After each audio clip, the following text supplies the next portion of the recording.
हामीले महाधिवेशन आयोजना गर्छौं। मङ्सिर 10, 11, 12 गते पार्टीको 10औं राष्ट्रिय महाधिवेशन हुन्छ कुनै पनि हालतमा हुन्छ। त्यो तिथिमिति केही पनि सर्दैन।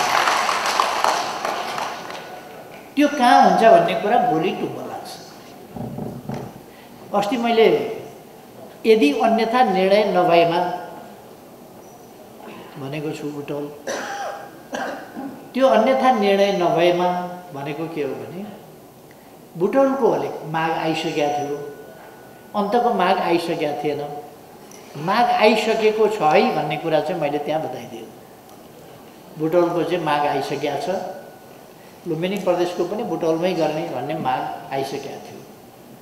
तर त्यो अन्यथा निर्णय नभएमा त्यो अन्यथा निर्णय हुन्छ कि हुँदैन भोलि टुङ्गो हुन्छ। बुटोलमै हुन्छ वा अन्यत्र हुन्छ। मलाई लाग्छ त्यो सर्न पनि सक्छ। त्यसो भएर एउटा कुरा चाहिँ पक्का हो,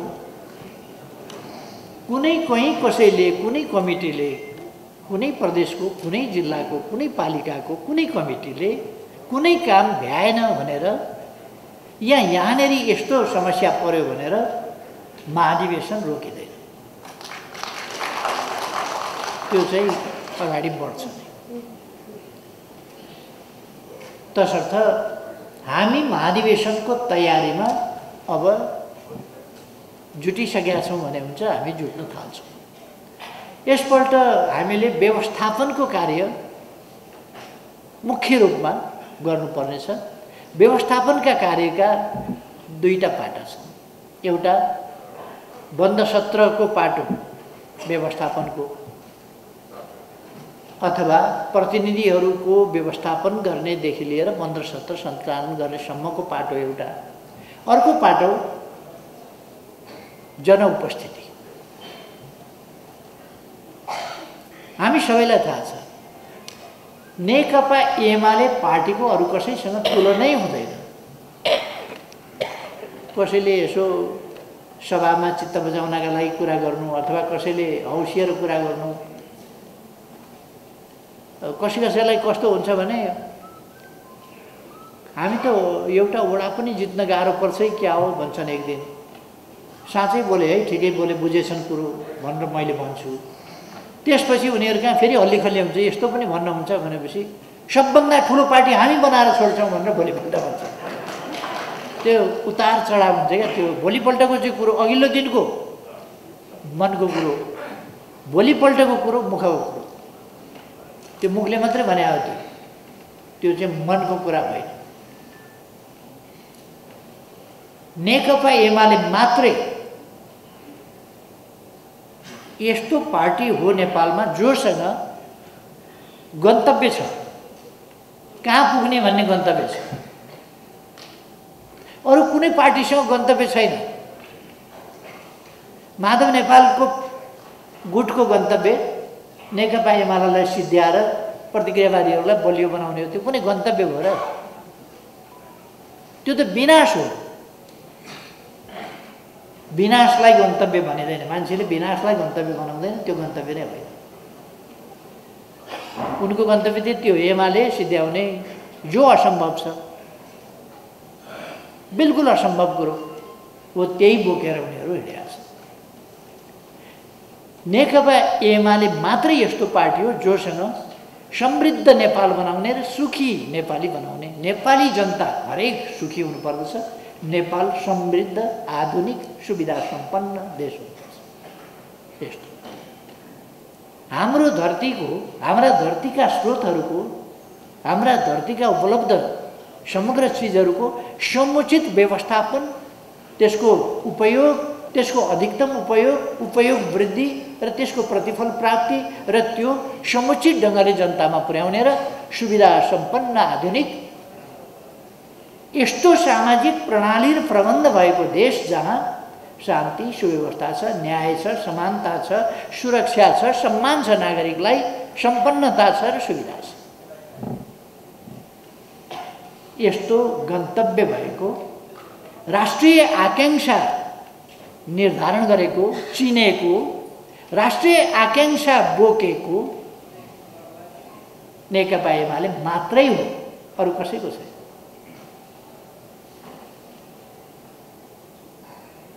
र एउटा त गन्तव्य भएको पार्टी हो मात्रै हो, यो त स्पष्ट छौँ नि हामी। अरू कसैसँग गन्तव्य कुनै पनि छैन। कसैले के भन्ला, कसैले के भन्ला, कसैले समाजवाद भन्ला, कसैले के जाति भन्ला। अब भनिदिनलाई त के भन्यो?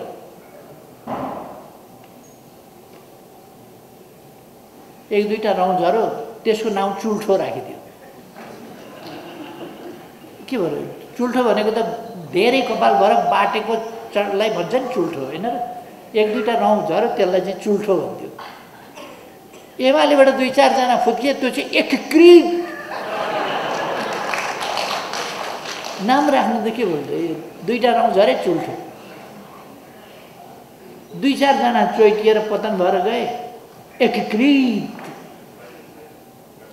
एमाले सिद्ध्याउने, कम्युनिस्ट सिद्ध्याउने उद्देश्य छ समाजवादी। कस्तो उल्टो उल्टो कुरो नि, उल्टो न उल्टो। नेकपा एमाले त्यस्तो पार्टी होइन।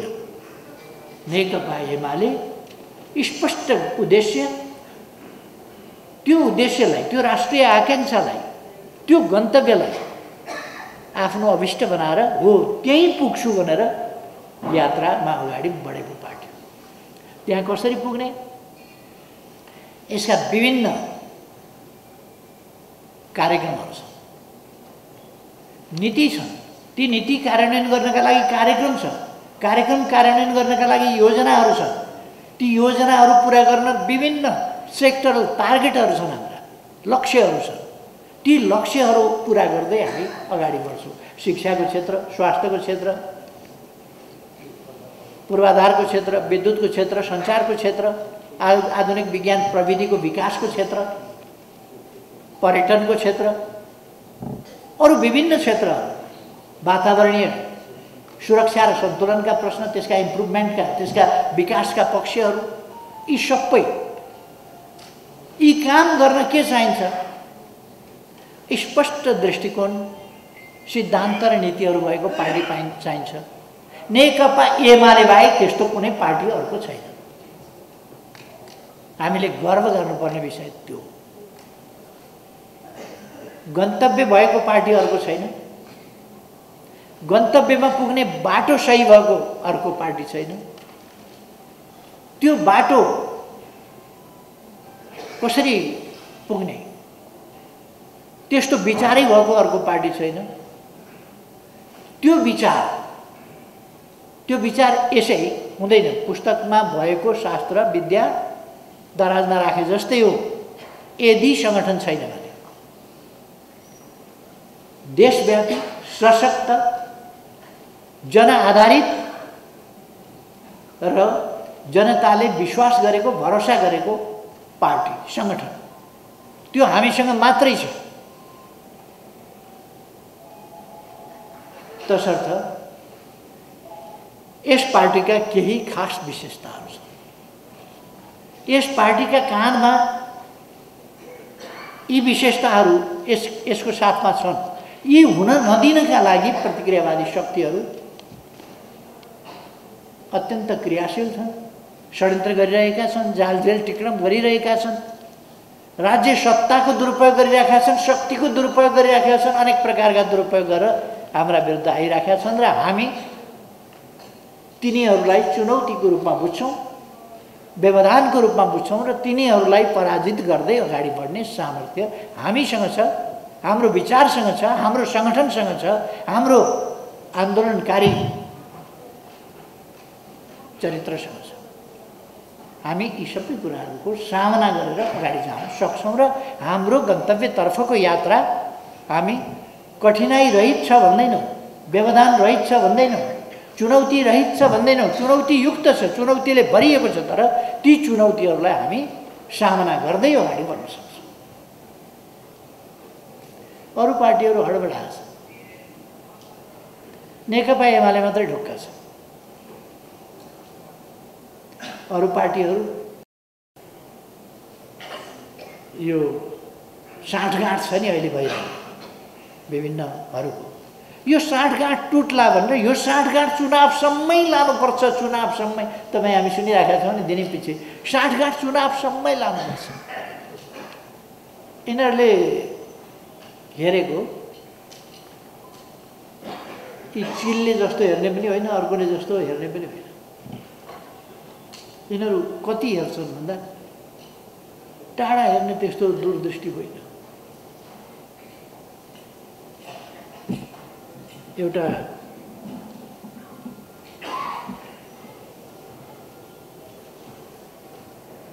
मैले कसैलाई कुनै कसैसँग तुलना नगरिकन एउटा कथा मात्रै भनिदिन्छु। रूपचन्द्र बिष्ट रुदाने भन्ने मान्छे हुनुहुन्थ्यो, विद्वान मान्छे, उहाँ जनप्रतिनिधि पनि हुनुहुन्थ्यो, दार्शनिक मान्छे हो, विद्वान मान्छे हो, रूपचन्द्र बिष्ट रुदाने। उहाँ दामनको टावरमा बस्नुहुन्थ्यो। उहाँले एउटा गजबको ठुलो कुकुर पाल्नुभएको रहेछ। एक दिन बिहान दामनको टावरबाट हेर्दाखेरि त कतै बादलको एउटा ठेग्लो पनि छैन, केही छैन, आकाश एकदम सफा छ, यति मनोरम हिमाल देखिएको छ, सूर्य उदाउन लागेको छ। त्यो उदाउन लागेको सूर्यका बखत टल्किएको हिमाल मनमोहक छ। न त्यो दिन टुरिस्ट छ त्यहाँ, न कोही छ, कोही पनि छैन कसलाई देखाउने। कोही नभेटाएपछि उनले आफूले पालेको त्यो कुकुरलाई ल्याएछन् र ल हेर त कति राम्रो हिमाल। आहा, ऊ त्यो पर देखिएको यो हिमाल हो, त्यो यता देखिएको यो हो, त्यो यहाँ हो त्यहाँ हो भन्दै भन्दै देखाउन खोज्छन्। कुकुर पर हेर्दै हेर्दैन, यसो मात्रै गर्छ। यो अगाडि देखिएको लाङटाङ हो, यो अगाडि देखिएको सोझै देखिएको गणेश हिमाल हो, परतिर यो हो मनासडो हो, के हो, उतापट्टि अन्नपूर्ण हो, त्यो पर देखिएको धौलागिरी भन्छन्। कुकुर यतातिर हेरेर स्वाङ मात्रै गर्छ, नजिकै हेर्छ स्वाङ गर्छ। उनले घाँटी समातेर कुकुरलाई मुन्टो यसो ठाडो पारेर उहाँ हेर्न हिमाल, हिमाल हेर कति राम्रो छ भनेर उनले भने। तर त्यसरी टाउको उँभो फर्काए पनि कुकुर आँखा उँधो फर्काएर चाहिँ स्वाङ गर्छ, पर हेर्दै केही छन्। समृद्ध नेपाल सुखी नेपाली हेर त भने यसो समृद्ध नेपाल सुखी नेपाली एउटा सरकार चुनाव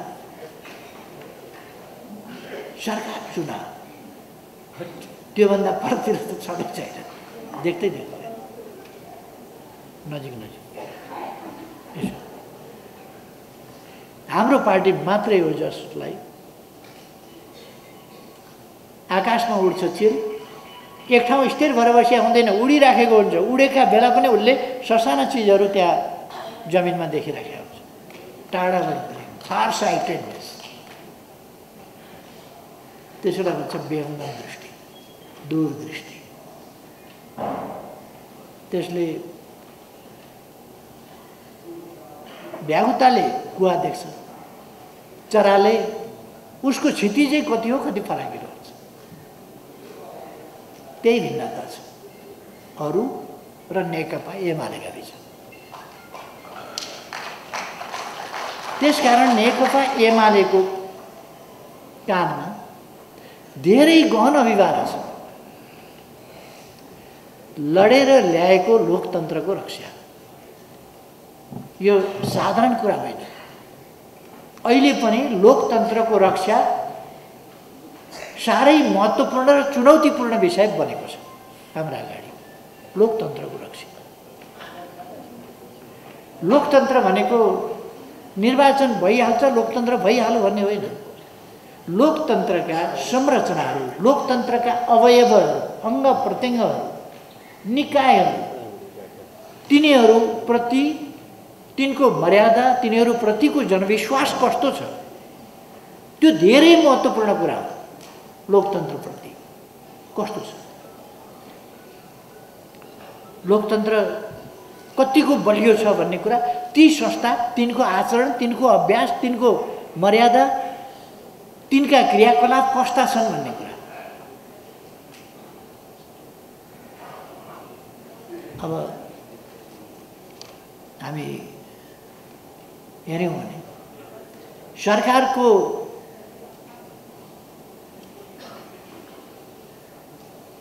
यो शेयर मार्केटमा झर्छ नि भाउ,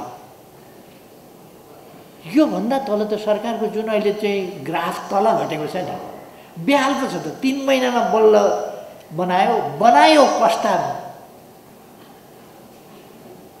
यता मन्त्री देख्यो भने नमस्ते गर्नु पर्ला भनेर मान्छे यता लाजले। सरकारको त कुरा छोड्नु एकछिन, कुरा गर्नु नै बेकार छ। यति बेहाल यस्ता मान्छे यो त मैले कुनै कालमा पनि देखिनँ। यो जुन बेहाल अहिले छ यस्तो कुनै कालमा पनि देखिएन, यति साह्रो बेहाल। अनि ध्यान केमा छ? देश बनाउने होइन, साँठगाँठ जोगाउने, चुनावसम्म। यो भने बुझ्नुहुन्छ नि, चुनावसम्म चाहिँ साँठगाँठ जोगाउनु पर्छ है भने। साँठगाँठ नगरिकन त त्यो ठिकै हो, ओडा जित्दैन कसैले। जनताको कुनै विश्वास छ र?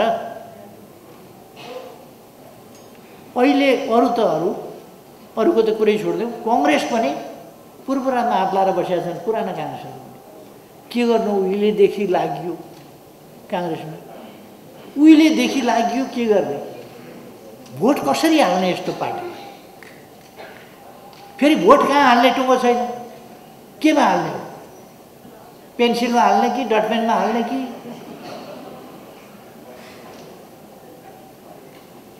गोलाकारभित्रको हँसिया हथौडामा हाल्ने कि रुखमा हाल्ने कि केमा हाल्ने भन्ने नि टुङ्गो छैन। छातामा हाल्ने कि लौरोमा हाल्ने कि केही टुङ्गो छैन। अचम्म छ,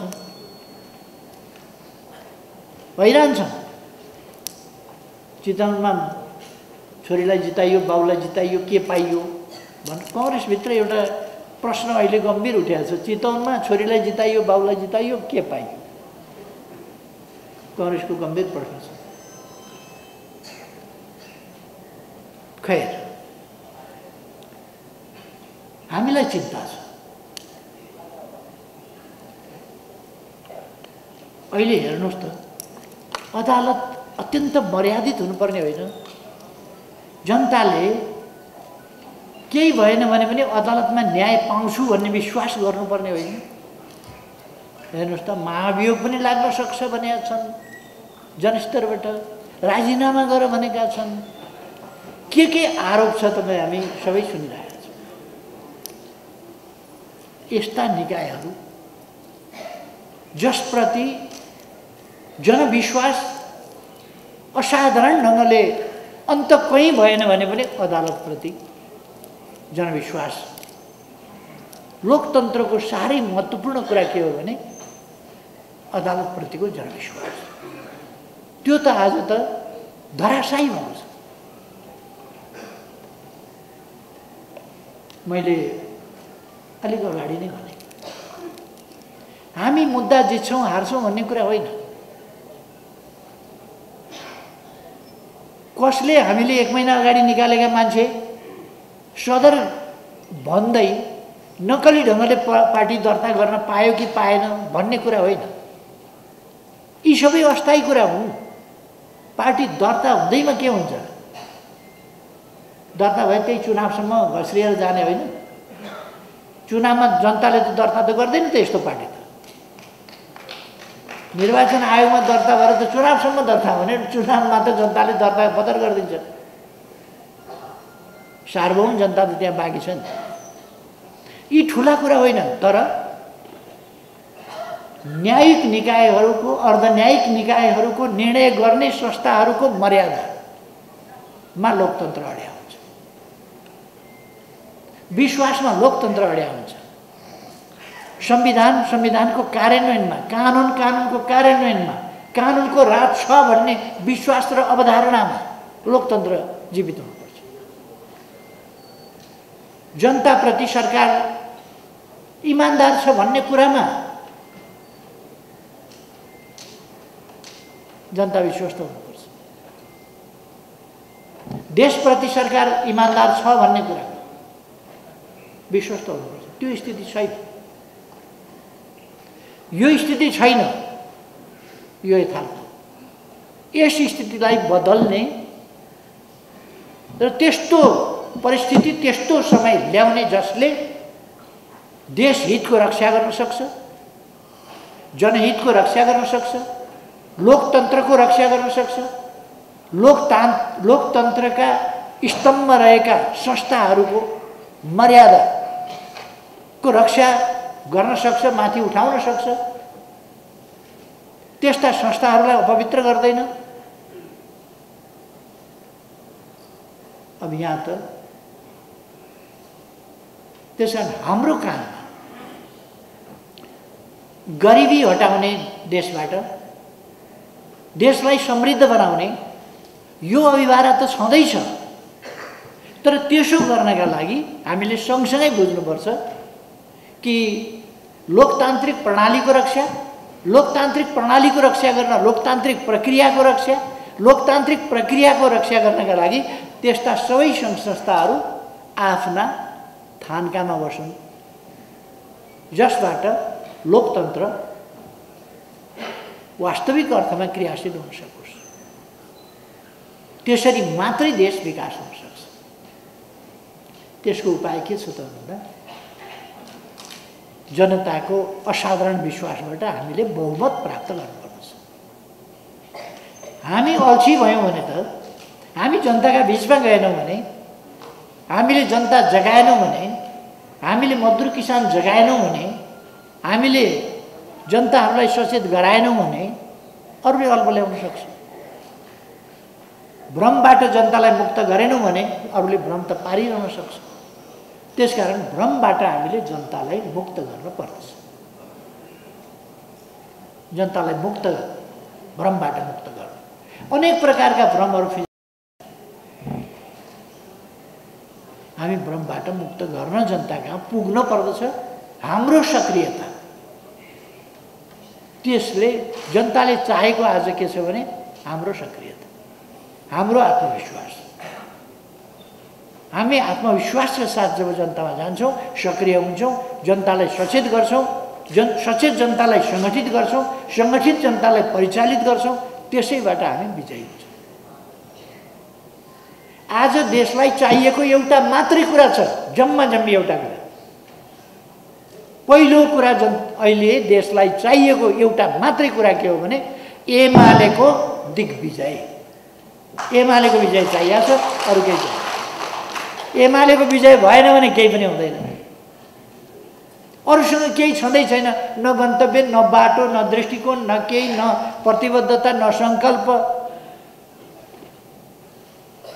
अनि यसो च्याखे थापेर जुवामा खालमा बस्छन् नि, खालमा बसेकाहरूका बिचमा उनीहरूले चाहिँ अलिक क्याटक्याटै खेल्छन् मोटामोटै। अनि च्याखेले यसो सानोतिनो रकम स्याहार्छ, यतापट्टि भनेर हाल्छ। यो च्याखे हालेर चाहिँ उसले जित्यो भनेदेखि यसो त्यो च्याखेले पनि जित्ने, गयो भने सुकामोहर गयो, आयो भनेदेखि सुकामोहर गर्दै अलि आउँछ भने त्यस्तै। यो खालका च्याखेहरूको त्यो हारजित पनि खास हुने होइन, तर खिचिखिची चाहिँ रहन्छ। यस चुनावबाट हामीले यी च्याखेहरूलाई पनि आउडियो है, च्याखे यी च्याखे रह्यो भने फेरि गठबन्धन भने एउटा गऱ्यो। लडाइँ नेपाली कङ्ग्रेस र नेकपा एमालेका बिचमा छ, आइडियोलोजिकल, वैचारिक अनेक हिसाबको लडाइँ, साङ्गठनिक लडाइँ पनि हाम्रा बिचमा छ। अनि कसैलाई भने जस्तो भएन भनेदेखि पार्टी फोड्यो, अनि गएर एउटाको पुच्छर समात्यो, अनि च्याखे थाल्यो। यो च्याखेहरूलाई चाहिँ नै अन्त्य गर्नुपर्छ यस चुनाव। र हाम्रो मुख्य प्रतिस्पर्धा नेपाली कङ्ग्रेससँग हो। नेपाली कङ्ग्रेससँग नेपाली कांग्रेससँग जनताका बीचमा जाँदाखेरि के देखाउने, के भन्ने, के गरे भन्ने, अहिलेसम्म कांग्रेसले के गर्यो भन्ने, अब के गर्छु भन्ने।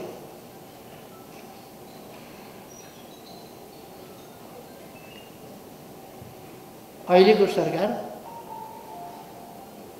एक खालको नायबीद्वारा चलाइएको निमित्त नायकको सरकार, यो नायबीद्वारा चलिरहेको छ।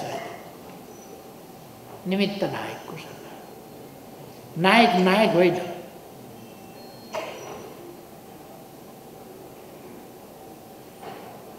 मैले भने अघि नै यो सरकार आलोचना गर्न पनि लायक रहेन के, टिप्पणी गर्न पनि लायक रहेन यो सरकार। जसको हातमा नायबी छ, पर्दा पछाडि छ के भन्नु, जो अगाडि छ बिचरा अर्काले चलाएको नायबीमा चल्याएको छ के भन्नु, त्यो हालतमा छ।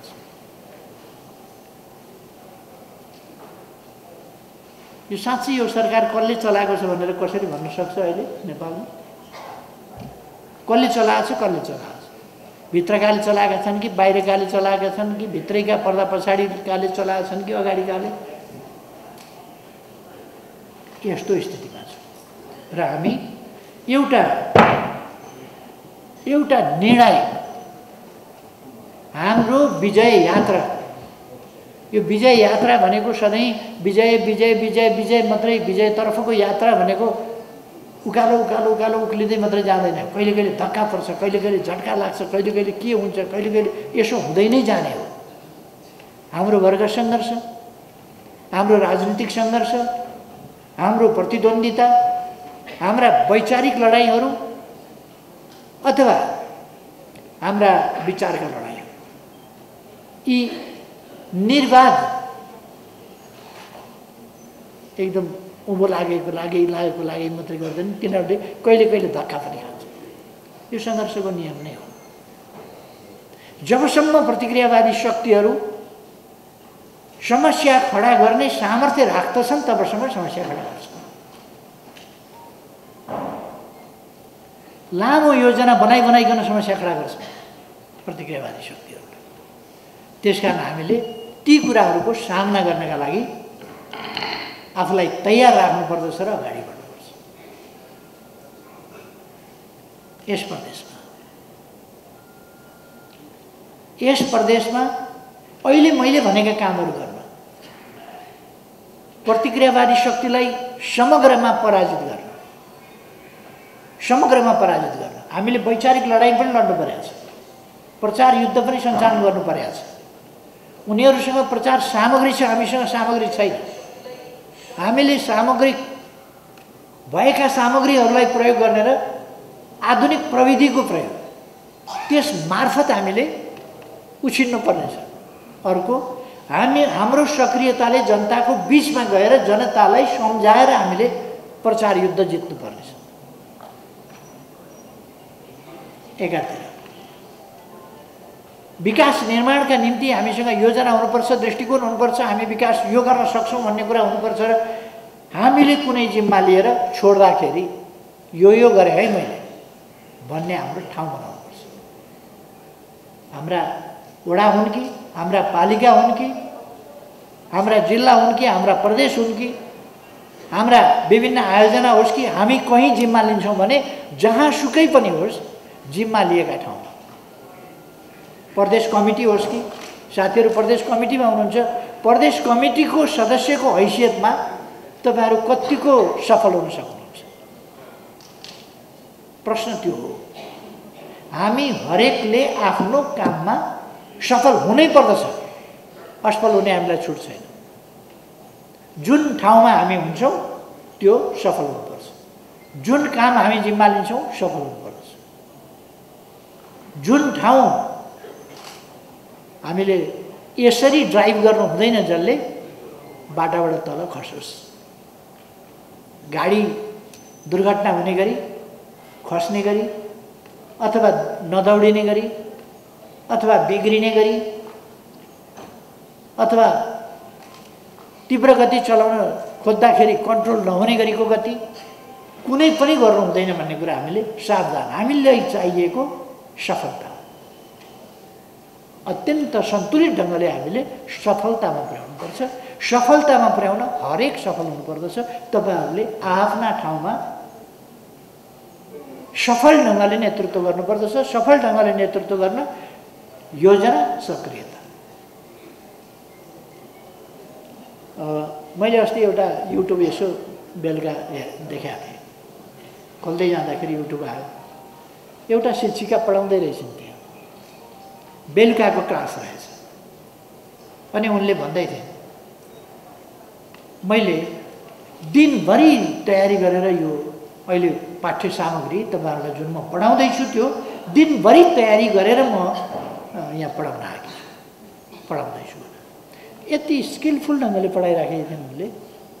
त्यो चाहिँ उनले दिनभरि त्यो बेलुका पढाउनका लागि दिनभरि मेहनत गरेकी छन्, दिनभरि तयार गरेकी छन् र उनसँगको टिमले दिनभरि लगाएर तयार गरेको छ र बेलुकाको कोर्स, बेलुका यो पढाउने, यसरी पढाउने, यसरी बुझाउने भनेर त्यो बुझाउनका लागि चाहिँ उसले त्यो तयार गरेको छ। एउटा टिम लागेको छ, एउटा क्लासलाई। अर्थात् हामीले हाम्रो काम गर्दा पनि त्यसै गरी होमवर्क, आफ्नो गृह कार्य, आफ्नो तयारी हामी के गर्छौँ त भन्दा योजना हाम्रो हुनुपर्छ। कताबाट काम थाल्छौँ, कसरी अगाडि बढाउँछौँ, कसरी सम्पन्न गर्दै जान्छौँ र कसरी पुरा गर्छौँ, कति अवधिमा पुरा गर्छौँ, त्यो अवधिलाई कसरी आवधिक टार्गेट हाम्रा के हो, क्षेत्रगत टार्गेट के हो, साङ्गठनिक टार्गेट के हो, प्रशिक्षणगत टार्गेट के हो, जनताका बीचमा जाने टार्गेट के हो, यी सबै कुराहरूको हामीले चाहिँ निश्चित समयावधिभित्र के गर्ने, यो हरेक कमिटीको हरेक साथीहरूको त्यो हुनुपर्दछ र त्यसो गर्दाखेरि मात्रै तपाईँहरू सफल हुन सक्नुहुन्छ। हिँड्दै जाउँ, चल्दै जाउँ भनेर